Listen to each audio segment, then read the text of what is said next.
Patay ang isang babaeng college student sa Bulacan isang araw bago ang kanyang graduation day. Nahulog daw ang biktima ayon sa driver ng sinakyan niyang tricycle.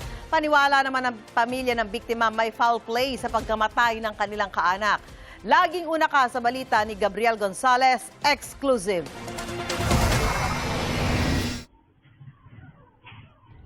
Sa kuha ng CCTV pasado alas 11 ng gabi nitong Miyerkules, kitang sumakay ng tricycle ang 23 anyos na babaeng ito sa Burol 2nd, Balagtas, Bulacan. Maya-maya, maririnig sa kuha ng isa pang CCTV ang tila malakas sa paglagapak bago sumigaw ang ilang residente.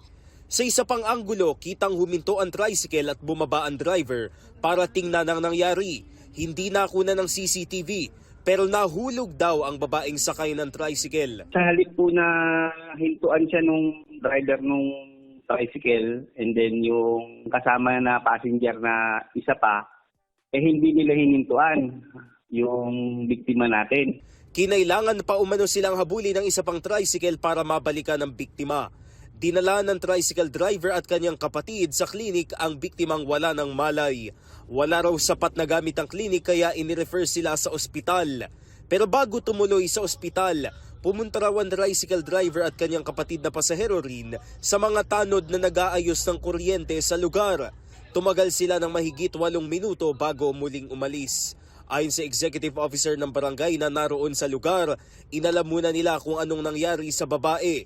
Ang kwento daw ng tricycle driver sa kanila, tumalon umano mula sa tricycle ang biktima. Pagdating doon, nireport sa amin na tumalon. So tulog yung bata, tinatanong ko kung nakainom ba, kung paano ba. Inunat ko yung paa niya, ginigising ko siya sa mukha.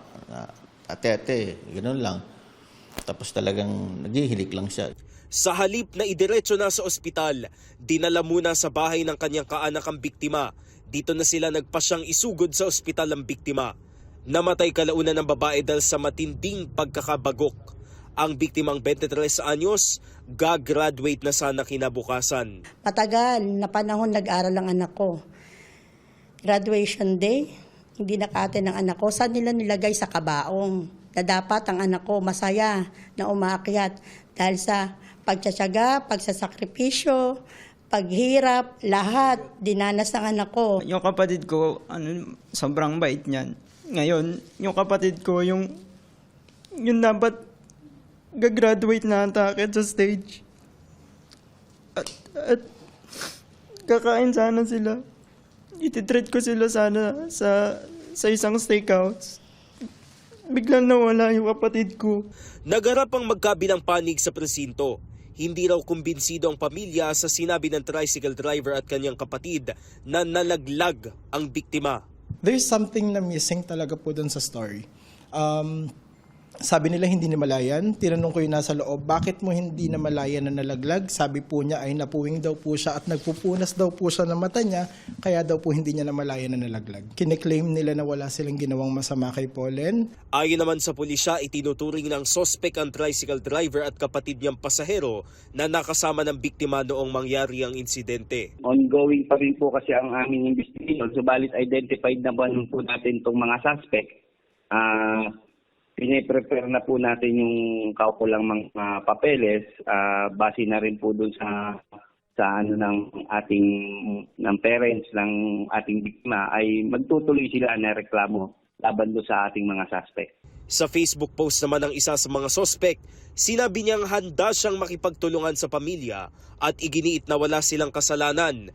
Ibinebenta na rin niya ang tricycle na gamit noong mangyari ang insidente.